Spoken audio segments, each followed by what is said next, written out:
Kaya ayaw naman nating masira yung magandang awit kanina. Umawit pa tayo. Okay. John chapter 6 verse 63.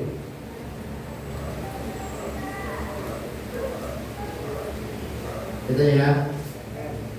Okay, sabi ng Bible in John chapter 6 in verse 63, it says, "It is the Spirit that quickeneth, the flesh profited nothing. The words that I speak unto you, they are spirit, and they are life." So I want you to look the word, the flesh profited nothing. Okay? Pag-aaral natin yung umaga, a failed flesh. A failed flesh. Tayo po mag-pray. Panginoon, salamat po na maraming umaga. Pagpalain po kami. Bigyan po kami ng karunungan at nawa namin ito yung maging kalakasan po namin.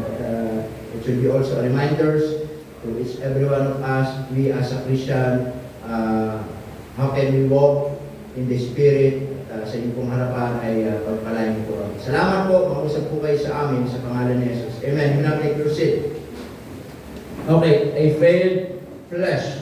So, pag sinabi natin a failed flesh, di ba, minsan, sa mga nag-aaral, ayaw naman natin ng yung tinatawag na failed grade. Di ba? Pag sinabing failed, bagsak. Tama? Mga bagsak, mga grado, bagsak. At pero tayo, dito bilang mananampalataya, meron, tinuturuan tayo ng Diyos, o meron gustong gawin ng Diyos sa atin, na meron tayong kailangan hindi magtagumpay, hindi manaig sa ating buhay, at yun po yung ating pong flesh, yung ating pong laman. In our text, sabi ng Bible, in verse 63, dito po kasi, in verse 60, sabi ng munang Bible, "Many therefore of his disciples, when they had heard this, said, This is an hard saying, who can hear it?" So ang Panginoon ay nangaral ng isang pangangaral na talaga namang we can say na sila po ay natauhan o mga pangangaral na talagang tumimo sa puso nila, pangangaral na talagang nasaktan ang damdamin nila. In a truth, tanda natin, pagkatotohanan masakit. Tama ba, kapatid? Kaya nga tayo, kung tayo makikinig ng salita ng Diyos at nasaktan tayo, it means katotohanan yan, and we must accept that. Dito po sabi, this is an hard saying. So talaga naman ang Panginoon nagturo sa kanila. In verse 61, when Jesus knew himself that his disciples, ano sabi doon? Murmured, at he said unto them that this offend you. So nung nangaral ang Panginoon, at ang mga alagad niya mismo, sabi yung mga disciples niya, ay nagreklamo sa kanilang mga puso, nagmumurmur sila, kung marahil sinasabi nila, bakit ang sakit naman, bakit ang bigat naman ang tinuturo ng Panginoon? At ang sabi ng Panginoon, ito ba ay nakatisod sa inyo? Alam niyo, kapag ang katotohanan hindi pwedeng makatisod, hindi katitisuran ang katotohanan. Amen mga kapatid?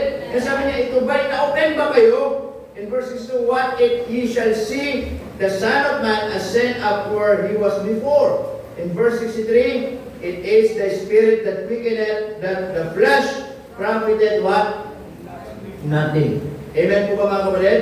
Kaya even the disciples, when they heard the message of the Lord Jesus Christ, ang sabi ng Panginoon dyan mga kapatid, na open ba kayo? Amen? Kaya po, alam nyo, ma-open tayo, masasaktan tayo, kapag hindi tayo o kapag hindi ang banal na Espiritu ang siyang tumulong sa atin. If we will reject the Spirit of God in our life, then hindi talaga natin matatanggap ano yung mga katotohanan na salita niya sa buhay natin. Amen mga kapatid?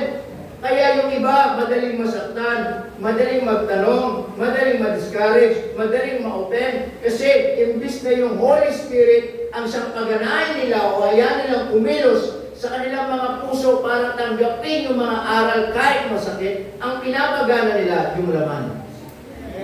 Kaya yung flesh, ang pinagana nila, at kapag pinagana yung flesh, dito talaga magsisimula, magtatanong, magrereklamo, magiging negatibo. Amen po ba mga kapatid? Kaya sabi ng Bible diyan, in verse 7, with the job natin, ano sabi niya? Then said Jesus unto the 12, will ye also go away? Kaya alam nyo, marami pong tinawag ang Diyos, maraming mga disciples ang Panginoon, but most of them, umalis sila. Tinalikuran ng Panginoon, hindi na sumunod ang Panginoon sa Panginoon, at hanggang natira na lamang po ay 12. Kaya sabi ng Panginoon sa 12, kayo, 12 na lang kayo, aalis din ba kayo? Amen? Kayo, aalis din ba kayo? Marami na umalis. Umalis sila kasi hindi nila natanggap yung aral ng salita ng Diyos. Bakit hindi nila natanggap? Kasi ang pinairal nila yung laman. Amen mga kapatid? Pero kung pinairal sana nila yung banal na Espiritu, tatanggapin nilang maluwag at alam nila yung salita ng Diyos kahit masakit, tatanggapin po nila. A veiled flesh. We are born in the flesh. Amen mga kapatid? Sapagkat nung tayo'y pinanganak, mga kapatid, wala pa pong banal na Espiritu ang nananahan sa atin at tayo ay ipinanganak sa laman. Amen? And flesh is our old man. Tama? Ibig kong sabihin, yung laman sa yung ating, mga kapatid, old nature. And our old nature is sinful nature. Makasalanan. Amen mga kapatid? There is nothing good in the flesh. Walang mabuti sa lamang ito. At ang gusto lagi ng lamang ito, mga kapatid, kung ano yung mapapakinabangan natin, mga kapatid, what the flesh want, mga kapatid, is always profit. Yung pakinabang. Kaya nga lagi, magkaiba lagi yung banal na Espiritu at yung laman kapag kumilos sa ating pong buhay. Amen? The flesh is always lagi receive and receive, but the Spirit, mga kapatid, always give and give. Amen po ba? Amen. Kaya po ngayong umaga, are you living in the flesh or are you in the battle by the flesh? Kaya nga, nung tayo po ay tumanggap kay Kristo bilang Panginoon sariling tagapagligtas, still, sabi ko nga, nandito pa tayo sa manang kasalanan. Amen po ba? And then, nasa gitna tayo. The soul is in the middle, and we have the Spirit of God, and we have the flesh. Tama? Yung new creature at yung old nature. And then, ang ginagawa ng dalawang ito, mga kapatid, ay sinusubukan tayong sumunod sa kanila. Ang gusto ng Banal na Espiritu, sundan natin siya. The Holy Spirit wants us to walk and live by the Spirit of God. But the flesh, gusto niya pumunta doon sa gusto ng Banal na Espiritu. Amen? Kaya nga po tayo lagi nasa gitna. At kung sino yung sinusunod natin, ibig sabihin, yun yung inaalaw nating magdomina o maghari sa buhay po natin. Amen mga kapatid? Tanda nyo, mayroong banal na Espiritu sa puso natin. Bawat tumanggap kay Kristo bilang Panginoon sariling tagapagligtas, sila po ay tinahanan ng banal na Espiritu. Kaya nga ang gusto ng banal na Espiritu ay lumakad tayo sa banal na Espiritu at ipamuhay yung mga bunga ng banal na Espiritu. Pero habang buhay tayo, nandito yung laman. At ang gusto ng laman, pigilan yung mga gawa ng banal na Espiritu. Kaya nga tayo, mga kapatid, meron tayong tinatawag na sanctification. Amen? Justification, being saved, and sanctification means gusto tayo lumago habang nabubuhay tayo. Kaya nga, parang sabi nga, meron dalawang aso, di ba? Nag-away sila, yung isa kulay puti, yung isa kulay itim. Ang tanong, sinong nanalo? Ha? Sinong nanalo? Ha? Ikaw ba nang pakainin mo ng 10 kilong baka, hindi mananalo? Sino mananalo? Yung lagi kumakain. Subukan mo, mga kapatid, yung aso huwag mong pakainin, tapos ilaban mo sa kapwa aso. Ay, talo yun. Tama? Ganon din sa buhay natin, that we are in the middle. Ngayon, kung sino lagi natin pinapakain, yun yung lumalakas. Kung lagi natin pinapakain ng ang ating banalis, ang ating kaluluwa ng mga banal na Espiritu na galing sa Diyos, then habang lumalago tayo, then yung flesh nagiging mahina. And that is our mission.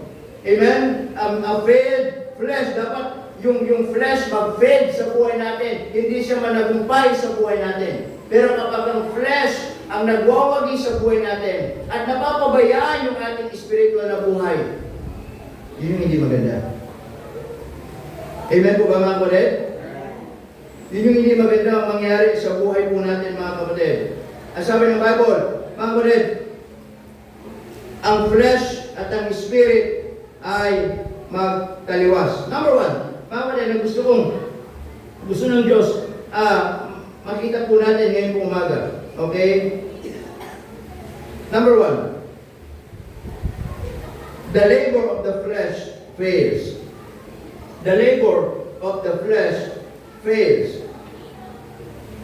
Ibig kong sabihin mga kapatid, yung gawa ng ating laman sa buhay natin, na kung hahayaan natin ang banal na espiritu ang siyang nagwawagi o magwagi, mangibabaw sa buhay natin mga kapatid, hindi talaga magwawagi ang gawa ng laman sa buhay po natin. Amen? Example, Solomon said, mga kapatid, that all things are vanity. Tama po ba? All things are vanity. Ang sabi ng Bible in Ecclesiastes chapter 6 in verse 7. Ecclesiastes chapter 6. Busa po natin mga kapatid. Ecclesiastes chapter 6 in verse 7. Ang sabi ng Bible dyan, all the labor of man is for his mouth. Yan ang laman. Amen? Lahat ng gawa ng tao ay para sa kanyang bibig. Ibig kong sabihin, lahat ng nais ng laman, mga kapatid, ay para sa ating pangsarili.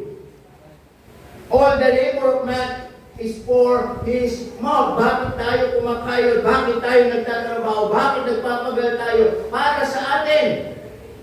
Pero sabi ng Bible, and yet the appetite is not filled. Pwede mabusog ka, pero mga kapatid, hindi ka satisfied. Amen? Have you ever experienced, kumain ka, mga kapatid, na meron kang kinain, pero marami ka nakain, pero pakiramdam mo, hindi ka masaya sa kinain mo. Yes, busog ka, but the appetite is not filled. Amen? Pero minsan, meron kang kinain, kahit konti lang yan, pero nakuha yung appetite mo, nakuha yung satisfaction mo, masaya ka. Diba? Masaya ka. Bakit? Kasi nakuha mo yung satisfaction mo. Kaya sabi lang mga kapatid, lahat ng gawa ng tao ay para sa kanyang bibig, at gayon may ang panglasa ay hindi daw nasisiyahan. Tama? At ang panlasa ay nasisiyahan. Kaya nga po mga kapatid, we labor to feed, we labor for ourselves, we labor to clothe our bodies, we labor mga kapatid, to provide everything in our house. Pero ang tanong, are we happy? Masaya ba tayo dun sa ginagawa natin? Amen po mga kapatid? We labor to gather all things, everything, but appetite never fails. Kaya sabi, di ba? Pwede kang bumili ng magandang kama, pero hindi mo mabibili yung tulog. Magandang tulog. Amen po ba mga kapatid? Pwede mo makain lahat ng masasarap na pagkain, pero hindi mo mabibili, mga kapatid, yung tunay na kabusugan. Amen? The point, mga kapatid, the labor of the flesh fails. Ang sabi ni Solomon, he experienced everything, lahat ng labor ng kamay. Amen? Pero ang sabi niya, hindi pa rin yung tunay na kasiyahan. Amen po mga kapatid? Yan ang gusto nang gawin ng laman po sa atin. Amen? Magtayo po ay gumawa lahat patungkol sa lamang ito. Amen? Gawin lahat patungkol sa buhay na to. Pero at the end, you will found out, makikita mo yung buhay mo na everything ay nasa iyo, pero hindi ka masaya. Amen po mga kapatid? Lahat nakakain mo na pero hindi ka masaya. Lahat nabibili mo pero hindi ka masaya. Lahat nakakasama mo pero hindi ka masaya. Bakit? Yan ang gusto ng laman. Amen mga kapatid? Eh sabi niya, all the labor of man is for his what? For his mouth. And yet, the appetite is not filled. Amen? Number 2, not only the labor of the flesh fails, but also the lust of the flesh fails. Amen? Ito naman yung nasa ng laman. Amen? Alam niyo kung paano sana magnasa ang laman sa buhay natin. Sana hayaan din natin nasain, desire yung mga bagay ng Espiritu. As I said, in Galatians chapter 5, mga kapatid, buksan natin. Galatians chapter 5.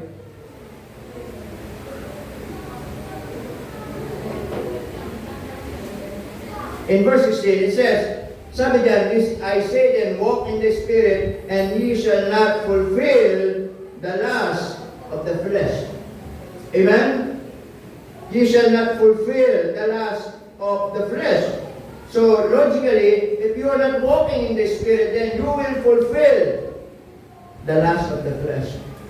Amen? In verse 17, for the flesh lusted against the Spirit, and the Spirit against the flesh. And these are contrary to one to the other, so that ye cannot do the things that ye would. Nakita ninyo, as I said mga kapatid, nasa gitna tayo, at para bang merong dalawang naghihilaan sa atin na gusto tayong isama. Ang sabi ng Banal na Espiritu, sumama ka sa akin, lumakad ka sa akin, lumakad ka kasama ko, mamuhay ka ng maayos. But the flesh wants us also, hindi, lumakad ka sa akin, akong kasamahin mo, lahat ibibigay ko sa iyo, huwag ka na lang magsimba, huwag ka na lang maglingkod, lahat, we will offer everything. Kaya lagi magkasalungat. Kaya minsan, sabi nga kapag merong mga battle sa sarili natin, isipin natin, mga kapatid, na meron dalawa, yung flesh and the spirit. At lagi sana tayo mag-decide, doon tayo sa spirit. Amen mga kapatid? Tama ko ba? Kaya minsan di ba na-experience natin yan sa buhay natin? Sabi mo, minsan nangalan yung pagsisimba ng alang. Diba? Ano sabi ng Espiritu? Nagsimba ka, linggo mo yan. Ano sasabihin ng laman? Wag. Pagod ka, pagpahinga ka. Di ba mga kapatid? Oh, anong sasabihin ng Banal na Espiritu pag Sabado? May simba bukas, matulog ka ng maaga. Di ba? Ang sasabihin naman, magpuyat ka. Okay na yan, kahit maliit ka. Di ba mga kapatid? Sasabihin ng Banal na Espiritu, mga kapatid, magpasa ka ng Bible. Sasabihin na naman, wag, cellphone ka lang. Di ba? Sasabihin na naman, mag-scatter ka. Kikita ka. Hindi mo kailangan trabaho, mag-scatter ka lang. Di ba? Meron mag-scatter, tigil-tigilan nyo ha. Masama yun. Amen mga kapatid? Minsan, merong nagsusubok na tuksuin tayo. Amen? Na yung Espiritu gusto tayong tuksuin sa Panginoon, na lumakad sa Panginoon, pero yung gusto ng laman, taliwas sa gusto ng Banal na Espiritu. Amen mga kapatid? Kaya po kapag Sunday hindi ka nagsimba, nanalo yung laman mo at hindi yung Banal na Espiritu. Amen mga kapatid? Pag Sabado, pag nagpuyat ka, nanalo yung laman mo, hindi yung Espiritu. Tama? Kaya pag Linggo, tanghali ka ng ginising, nanalo yung laman mo, hindi yung Espiritu. Amen mga kapatid? Napakalinaw, magkasalungat sila, amen? Sasabihin ng Banal na Espiritu, maglingkod ka sa Panginoon, lumakad ka sa Panginoon, linggo ngayon, i-ready mo na yung susutin mo, magsimba ka, i-ready mo na yung mga dapat mong ayusin. Sasabihin ng Banal na Espiritu, sasabihin ng laman, tsaka na lang yan. Diba? Tsaka na lang yan. O, hanggang kinabukasan, hindi na nakapagsimba. Nanalo yung laman. Amen? And do you think na kapag ganun yung sistema, tayo po ay lalago at mamumuhay ng maayos sa Panginoon? Kaya nga, listen to this, kaya nga yung mga taong lumalakad sa laman, at hindi sa Espiritu, yun yung mga taong mananampalataya nagiging karnal. Nagiging makamundo. Nagiging mga kapatid, ay para bang hindi na anak ng Diyos. Bakit? Nahaya nila. Tama? Yung mga hindi lumalago sa Panginoon, bakit? Hinayaan nila. Amen? Kaya sabi, the lust of the flesh fails. Dapat hayaan natin yung laman. Mag-decide tayo na hindi ito manaig sa buhay natin. Amen? Sabi ng Bible in Proverbs chapter 23 in verse 1. Okay, Proverbs chapter 23 in verse 1. So, natin. Proverbs chapter 23 in verse 1. Sabi ng Panginoon mga kapatid,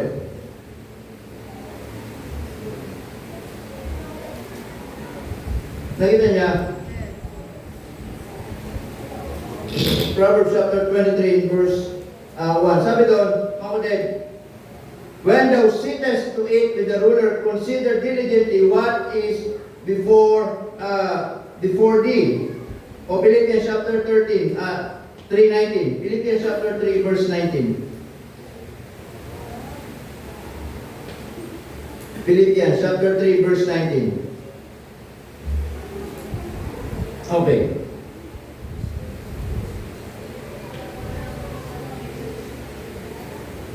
Or sabi ng Bible dyan, in verse 19 ng Philippians, sabi niya, whose end is destruction, whose God is their belly, and whose glory is in their shame. Ano sabi doon? Who mind earthly things. Amen? Na sinasabi dyan, because ito mga mananampalataya, hindi sila lumalakad sa banal na espiritu, and because of that, yung mind nila ay nakurap na ng mga bagay ng mundo, nakurap ng mga sistema ng mundo, kaya sabi ng Bible na ang kanilang kahinatnan. Ano sabi? Kapahamakan. Kaya yung mga taong lumalakad sa laman, napapahamak. Yung mga taong lumalakad ayon sa laman, nasisira ang buhay. Napapaliwala. Sabi ng Bible na ang kanilang kahinatnan ay kapahamakan, na yung kanilang Diyos, maliit na di Diyos, ang sabi, ay ang kanilang tiyan. Isipin nyo, pati pa daw yung tiyan natin, ginagawa natin Diyos-Diyosan. Paano yun? Kasi nga, ang sabi doon, mga lahat na lang ang ginagawa ng labor ng kamay natin para sa ating belief. Ibig sabihin, patungkol na lang lagi sa atin. Kaya kapag tayo nabubuhay ng sakim, nabubuhay ng makasarili, mga kapatid, tayo po ang laman ang nangingibabaw po sa atin. Amen? Talagang kapag ang tao pinangibabaw yung kasakiman, amen? Lalo na yung issue sa ating bansa, mga tao, iniisip yung sarili, iniisip yung kasakiman, hindi na iniisip yung kapwa-tao. Pero sabi ng Bible, lahat ng bagay may hangganan. Yes, they can enjoy, yes, you can enjoy, but just temporary. Darating ang araw, ay hangganan. Sabi ng Bible dito mga kapatid, na yung kanilang kahinatnan ay kapahamakan, yung kanilang Diyos ay ang tiyan, at ang kanilang kapurihan ay nasa kanilang kahihiyan, na yung pag-iisip ng mga bagay ukol sa lupa. Amen? Na yung kanilang mind ay earthly mind, carnal mind, amen? Dahil walang iniisip kundi lagi patungkol sa lamang pong ito. And then sabi ng Bible, and as we read, whose end is what?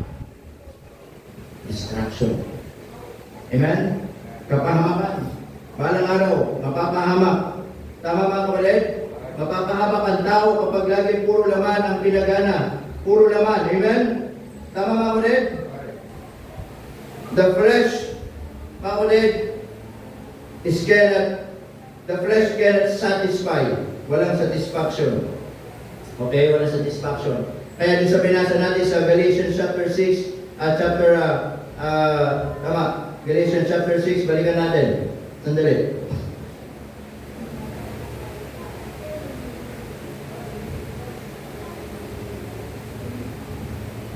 Chapter 5. Ang binasa natin kanina. Okay, sabi ng Bible dyan.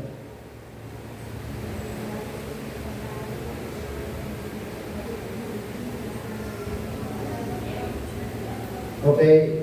So dito kasi, kasi sa church na to, in Galatians, kaya sinabi ng Apostol Pablo na lumakad kayo sa Espiritu, sapagkat maraming mga mananampalataya na hindi na lumalakad sa banal na Espiritu. And because they are living in the flesh, ang nangyari, mga kapatid, hindi na sila lumalago sa Panginoon, at ang nangyayari, mga kapatid, nag-aaway-aaway na sila. Kaya yung isang iglesia kapag lumalakad sa laman ng mga miyembro, mga kapatid, wala nang kabanalan sa church. Wala nang kahinhinan. Wala na pong pagmamahalan, ang mangyayari, away-away. Amen, mga kapatid? Kaya nga sabi ng verse 15, but if ye bite and devour one another, take heed that ye be not consumed one of another. Kaya nga sabi, kung kayo-kayo rin ang nangagkakagatan, di ba? Ang sabi niya, kayo-kayo rin. Amen, mga kapatid? At nagsasakmalan, ang sabi, magsipag-ingat kayo na baka kayo'y mga glipulan sa isa't isa. Amen po ba? Kaya nga sabi sa 16, yung lumakad kayo sa banal na Espiritu para hindi ninyo magawa ang naampitan ng laman. Amen? Kaya nga in verse 18, sabi doon, datapwat kung kayo'y pinapatnubayan ng Espiritu, ay wala kayo sa ilalim ng kautusan. Amen? Kaya nga, ito yung mga bunga ng laman. Sabi ng Bible din in verse 19, at hayag ang mga gawa ng laman sa mga katulad ng mga ito, pagkikapit, karumihan, kalibugan. Ano pa sabi diyan? Pagsamba sa Diyos-Diyosan, pampukulam, mga pagtataniman. Hindi din pagtataniman ng tanim, pagtataniman ng sama ng loob. Mga pagtatalo, mga paninibugo, away-away, mga pagkakaalitan. Ano pa? Mga pagkakampi, mga pagkakabaha-bahagi, mga hidwang pananampalataya. In verse 21, ano bang sabi mga kapatid? Mga kapanagilian, mga paglalasing. May mga naglalasing dyan, laman yan. Amen mga kapatid? Ako'y mag-iinom-inom. Sabi kayo sa amin. Para sa'yo, sawayin namin kayo. Tama? Kami nainom lang naman kami dito, beer lang eh. Sabi, meron ako dyan, beer. Ininom nga ng anak ko yung paggabi. Beer brand. Sabi yan, mga paglalasing, mga kalayawan, ano pa? At mga katulad nito. Ano pa yung mga katulad nito? Yung mga bagay na ginagawa ng tao patungkol sa laman. Paninigarilyo, pagsasabu, pagbabasura, lahat na lang. Basta patungkol sa laman. Sabi doon mga kapatid, lahat ng mga bagay nito. Tungkol sa mga bagay nito, anong sabi? Ay aking pinagpapaunang ipaalala sa inyo tulad sa aking pagpapaalala ng una sa inyo na yung mga nagsisigawa ng gayong mga bagay ay hindi magsisipagmana ng kaharian ng Diyos. Amen mga kapatid? Kaya dapat walang anak ng Diyos, mga kapatid. Amen? Na kung saan ay lumalakad ayon sa kagustuhan ng laman. In verse 22, sabi doon, datapwat ang bunga ng Espiritu, pag-ibig, katuwaan, kapayapaan, pagpapahinood, kagandahang loob, kabutihan, ano sabi yan? Pagtatapat, kaamuan, pagpipigil, laban sa mga gayong bagay, ay walang, ano sabi doon? Kautusan. Amen?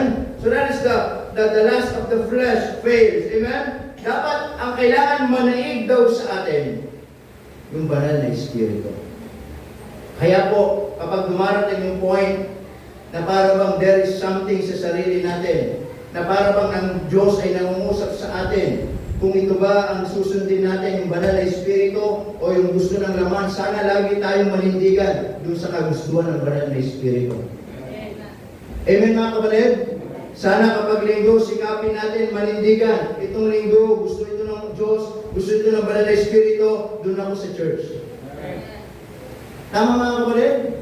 Amen po ba?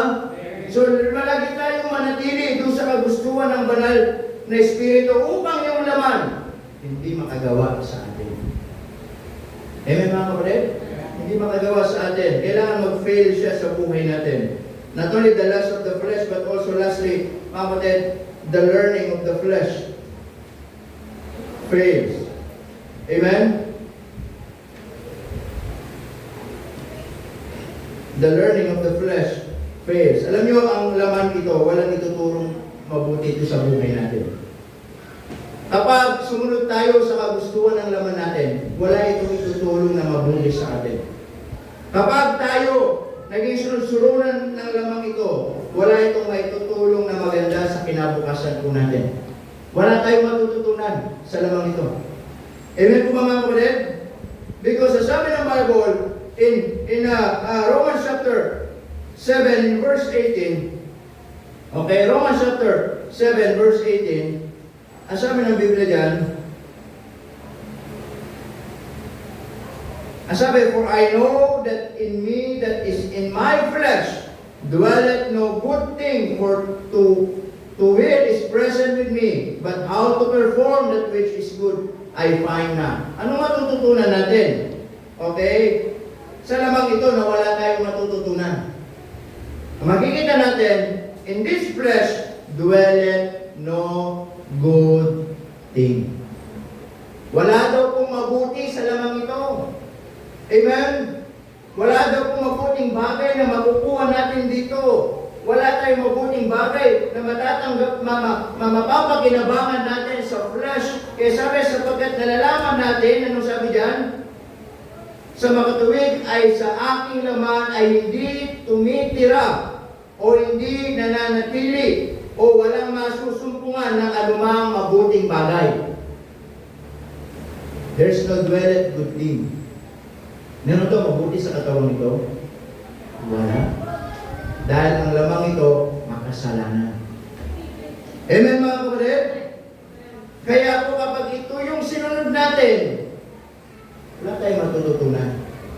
Wala tayong makukuha mabuting bagay. At ang sabi ng Biblia, sapagkat ang pagnanasa ay nasa akin, datapwat ang paggawa ng mabuti, anong sabi doon? Ay wala. Amen mga kapatid? Napakalinaw ng Biblia. Mga kapatid, dwelleth no good thing. Kaya sa lamang ito, kapag ito yung pinagana po natin, wala daw mabuting bagay dito. Tama? Ano ba meron sa laman? Anong sabi mga gawa ng laman kanina? Galit. Tama? Inggit. Pag-away. Meron ba mabuti doon? Amen? Sa mga binasa natin kanina, meron ba mabuti sa pagkikipag-away? Meron ba mabuti sa inggit? Meron ba mabuti sa pagkikipagtalo? Meron ba mabuti sa pagsamba sa Diyos-Diyosan? Meron ba mabuti sa paglalasing? Meron ba mabuti sa pakikiapit? Patungkol sa lamang ito, walang mabuting bagay. Kaya hindi tayo dapat sumunod sa kagustuhan ng laman. Ang sundin natin yung bunga ng banal na Espiritu. Kailanman wala tayong matututunan sa laman. Ang laman, tuturuan lang tayong lumaban. Ang laman, tuturuan tayong, mga kapatid, kung tayo ay mga anak, hindi rumispeto sa magulang. Tama? Ano sabi ng Espiritu? Children, obey your parents in the Lord, for this is good. For this is right, for this is the will of God. Anong gusto ng laman? Hindi, lumaban ka sa kanila. Hindi, huwag mo silang respetuhin. Hindi, matanda na yung mga yun, itulak mo na lang yan, hindi ka nalalaban yan. Tama? Yan ang gusto ng laman eh. Amen po ba mga kapatid? Anong gusto ng laman? Gawin mo kung anong gusto mong gawin. Walang magpabawal sa iyo. Amen? Lahat, there's no boundary, there's no limitation. Habang buhay ka, enjoy mo ang buhay mo. Yan ang gusto ng laman. But the Spirit said, be careful, mag-ingat ka. Minsan lang ang buhay. Mag-ingat ka, di mo alam kung ano mangyayari bukas. Mag-ingat ka, maglingkod ka sa Diyos habang buhay ka pa. Magkilalanin mo ang Panginoon sa puso mo ngayon habang buhay ka pa. Tanggapin mo bilang Panginoon sariling tagapagligtas. Yan ang gusto ng banal na Espiritu. Amen mga kapatid?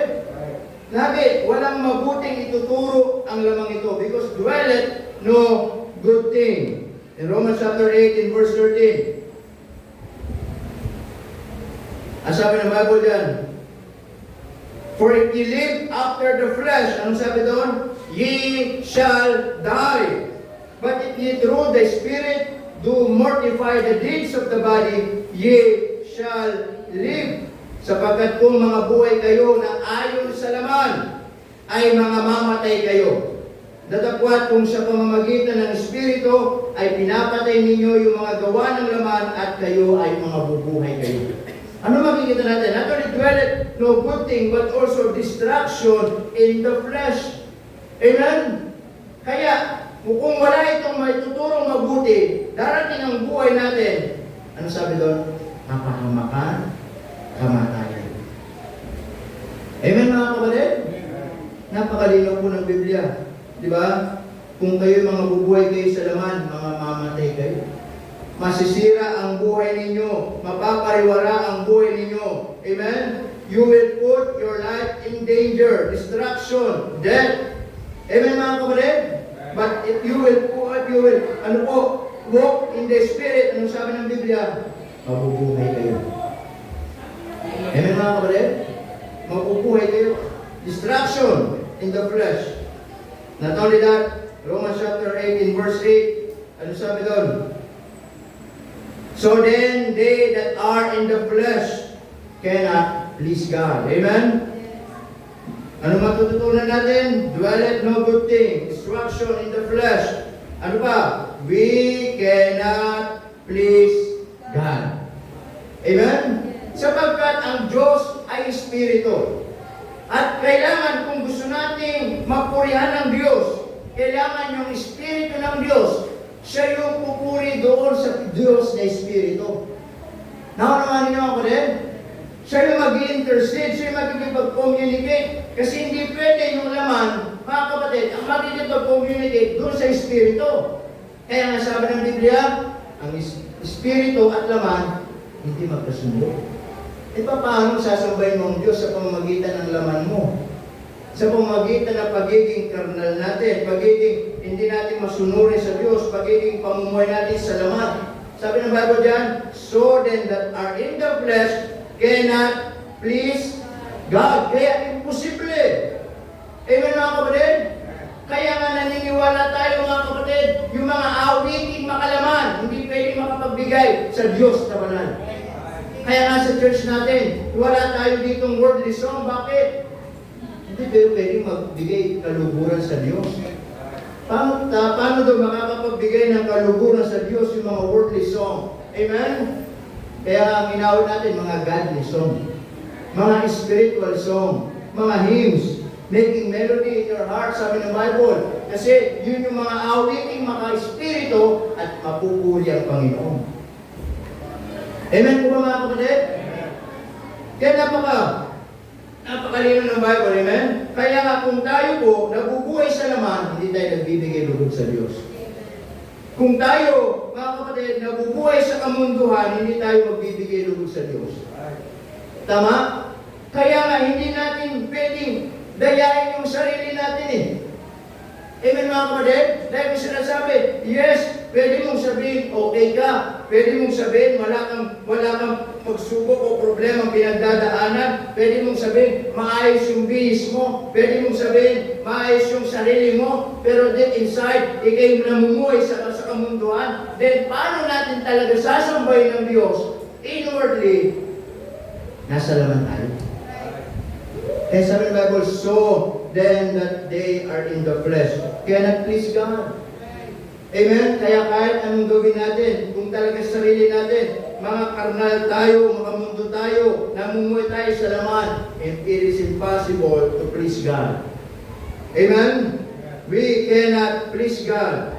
And because of that, mga kapatid, in Galatians chapter 6, in verse 18, sa binasa natin, Galatians chapter 6 in verse 18.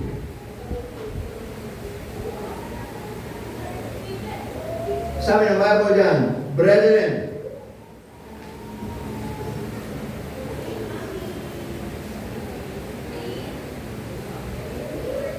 okay.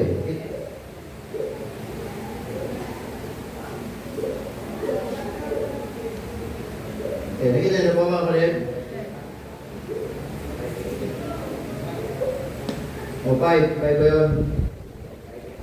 Sabi niyan, natagpuan kung kayo pinapatnubayan ng Espiritu ay wala kayo sa ilalim ng kautusan. Amen? So we cannot please God, and also makikita po natin, mga kapatid, we cannot accomplish nothing.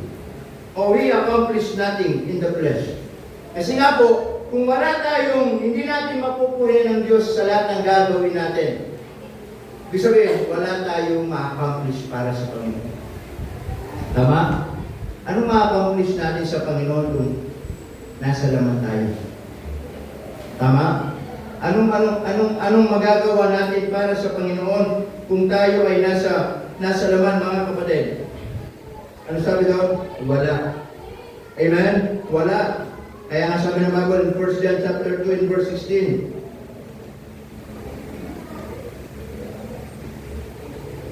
Ano sabi doon?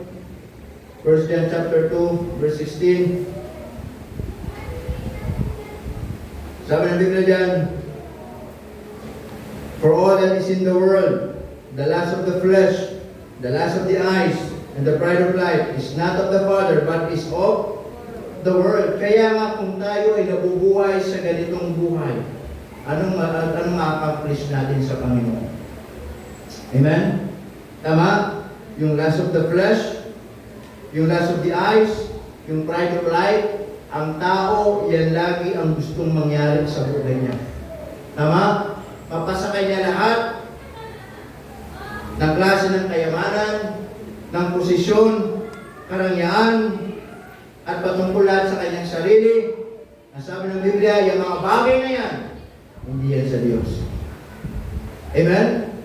Kaya isipin nyo, anong magagawa natin para sa Diyos kung tayo ay nabubuhay na hindi para sa Diyos?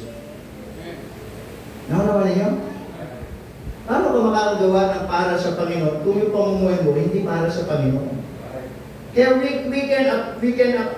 we accomplish nothing. Amen? Pero kung yung gagawin natin ay para sa Diyos at lumalakad tayo sa Diyos, then meron tayo ma-accomplish. Tama? Isipin mo, yung pangalang ginagawa mo, kung na hindi para sa Diyos, ang sabi doon, hindi mapupurihan ng Diyos. Paano mo ma-accomplish yung isang bagay kung hindi para sa Diyos? Amen, mga kapatid? That's why we as a Christian, mga kapatid, mga kaibigan, gusto maunawaan po natin, hindi tayo niligtas ng Diyos para mabuhay sa laman. Amen?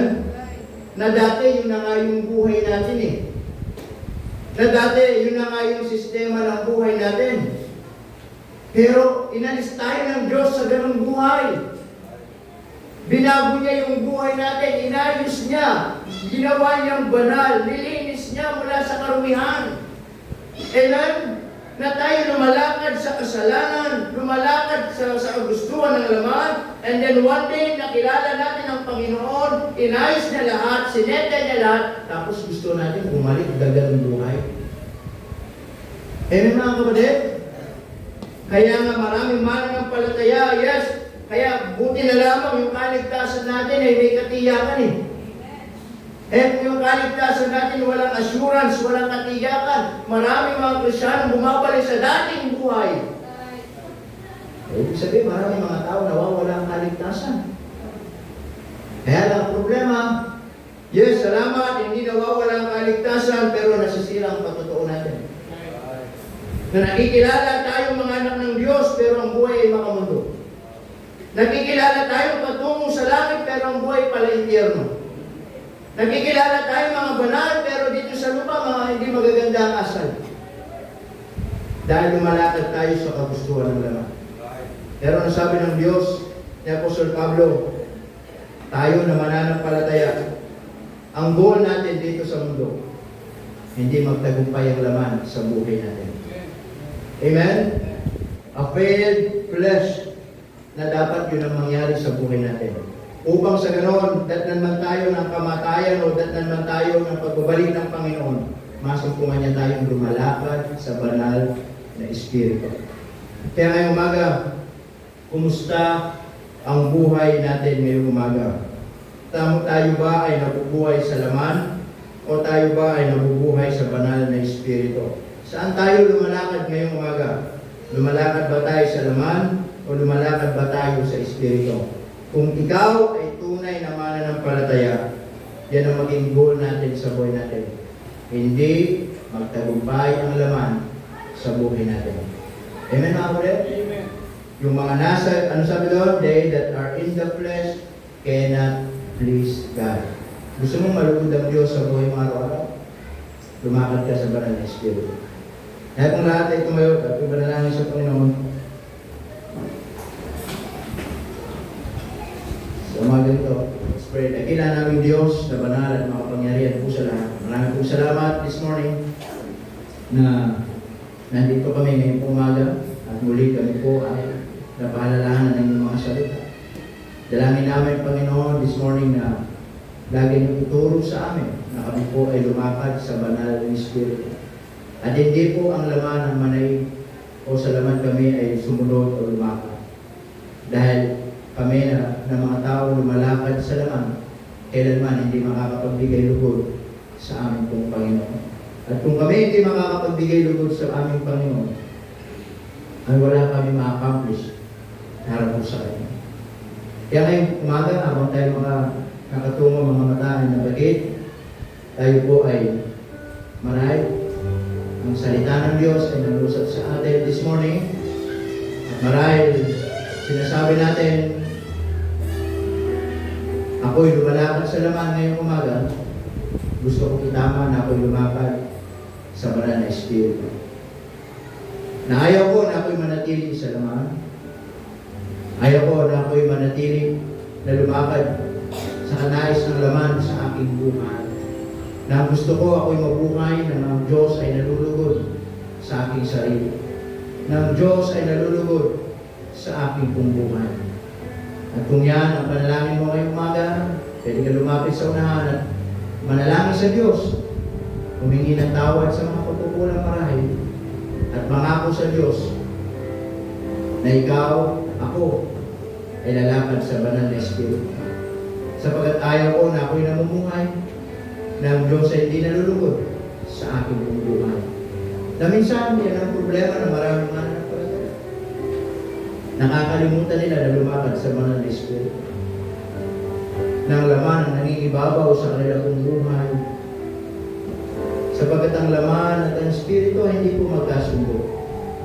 Ang nais ng banal na Espiritu ay ayaw ng laman. Ang nais ng banal na Espiritu, kung ikaw hindi nakakatiyak ng kaligtasan ngayong umaga, ay makilala mo ang tagapagligtas ng iyong kaluluwa ngayong umaga. Na makita mo ang iyong sariling makasalanan, na hindi mo kaya iligtas ang iyong sarili sa tiyak na kapahamakan sa lugar ng impyerno. Nais ng Diyos, buksan mo ang iyong puso, tanggapin mo si Jesus sa puso mo bilang Panginoon ng sariling tagapagligtas. And He promise na kung gagawin mo yun, ikaw ay magiging anak ng Diyos. At ang laman ng nais niya, huwag mo siyang tanggapin. Huwag mong kilalanin ang Panginoon. Pero kung yun ay yung susundin, ang sabi ng Biblia, kapahamakan sa impyerno. Kaya minsan lagi tayo nasa gitna.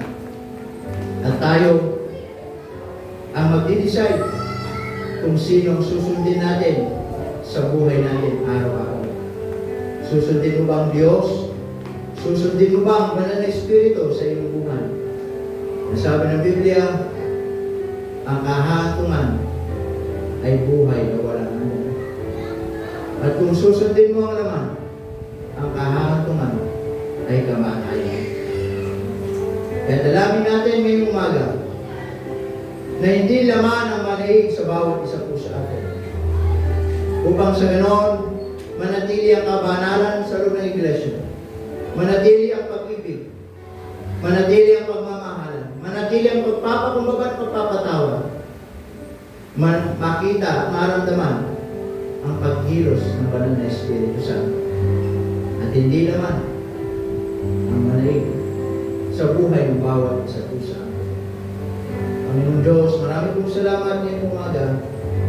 Salamat po sa inyong mga paalala, sa inyong mga salita. Tunay nga na napakabuti ninyo. Dalangin namin lahat kami. Tulungan niyo lagi na kami po, Panginoon, ay lumakad ayon sa banal na Espiritu. Palayin po kami sa pangalan ni Jesus, kami po ay dumadalangin. Amen. Amen. May natin